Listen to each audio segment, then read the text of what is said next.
100 ans sans voiture. Citroën fête cette année son centenaire et pour l'occasion, elle a réuni 100 véhicules ici, rue Linois, dans son quartier historique du Quai de Javel. Et on va donc s'intéresser à quelques modèles qui ont retenu notre attention. C'est avec celle-ci que l'aventure Citroën débute. Nous sommes en 1919, c'est la Type A.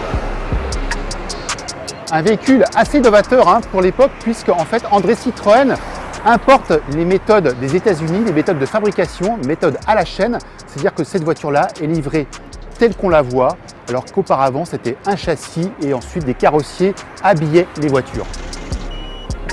Et à partir de ce modèle, on est parti pour 100 ans d'histoire automobile.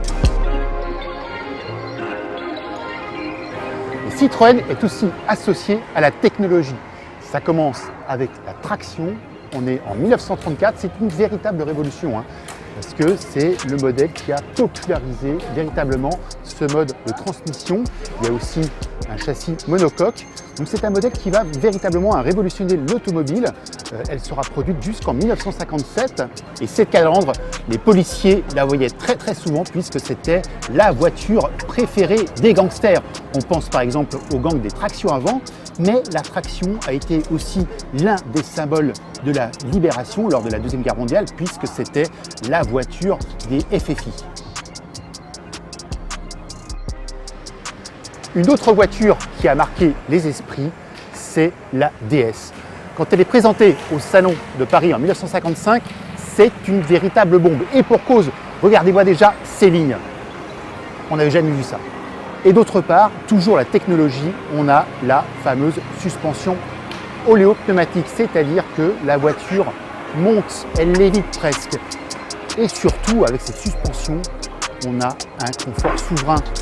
Et ce confort, on le retrouvera tout au long après de l'histoire de la marque jusqu'à aujourd'hui. C'est véritablement l'ADN de la marque au double chaudron.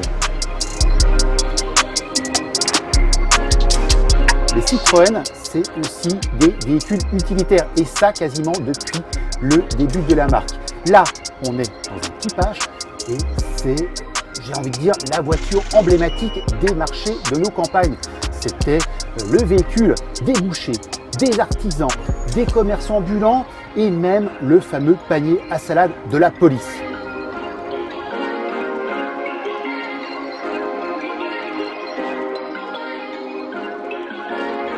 Et comment ne pas parler de la 2 chevaux, un véritable mythe automobile qui a marqué plusieurs générations de Français, mais qui est également extrêmement connu à l'étranger.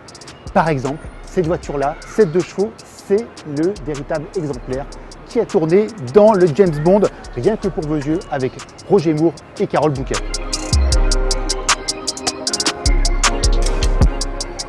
On a commencé tout là-bas en 1919, on a remonté 400 mètres pour faire 100 ans d'histoire de Citroën et nous voici sur le présent, enfin même plutôt le futur avec ce concept 1919 qui est la vision de l'automobile selon Citroën dans les prochaines années.